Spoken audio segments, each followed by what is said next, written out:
It's Wednesday morning, 7 a.m. Just on Keene Street here this morning. Bit of cleanup in progress.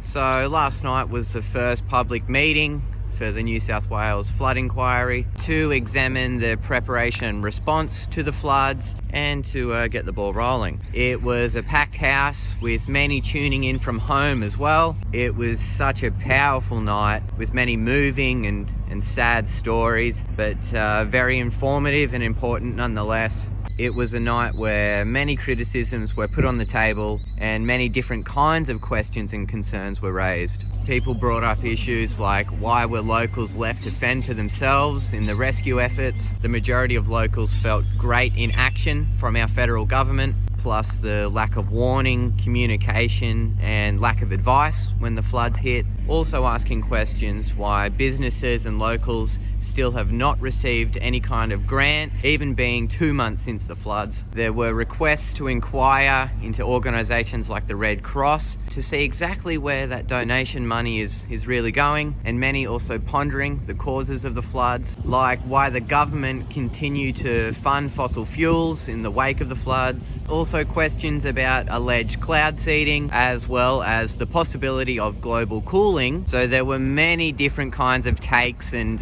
concerns at the inquiry last night. Everything's been thrown on the table, and I believe you can re-watch this recorded event. I will see if I can try and find the link to that. But if you missed out on last night, you've still got time to send your story through. You can email it through, you can send it in the post, or you can even tell it in person at any Service New South Wales centre. And in more news this week, a discussion paper by the Lismore City Council was released just a few days ago, floating possible future plans and ideas for Lismore's residential, commercial and industrial sector. The paper looks at things like land swaps in the highly impacted areas, as well as other flood mitigation measures. Also things like expanding the Gunnellabar industrial precinct, as well as looking at affordable housing, even playing with ideas like moving Lismore CBD over to the golf course at East Lismore. This discussion paper has raised many questions from the community about the specifics of these future plans and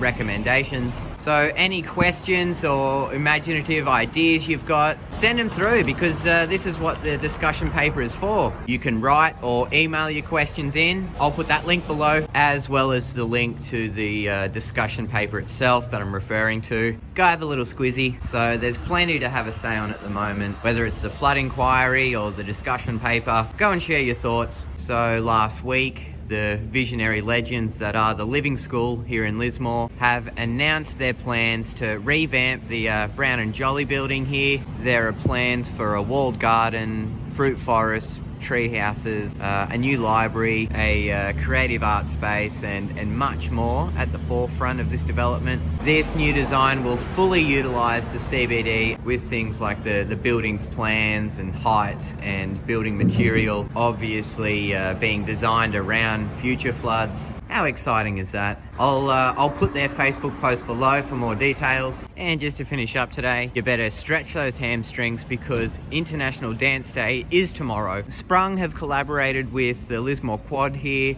and we'll be putting on a community event here tomorrow from 11 a.m. till 4. There'll be all kinds of music, all styles of dance. I will put the event link just below. Get on down here, come and cut a rug, my friends. And we've also got Ying's Chinese and Thai restaurant back open again. Hoorah! And we've also got Roll and Bowl Vietnamese cuisine back open. Come down and support these legends. So, a bit going on this week. Plenty of discussion and sharing ideas. The ball's starting to roll. So, until next time, legends, stay safe.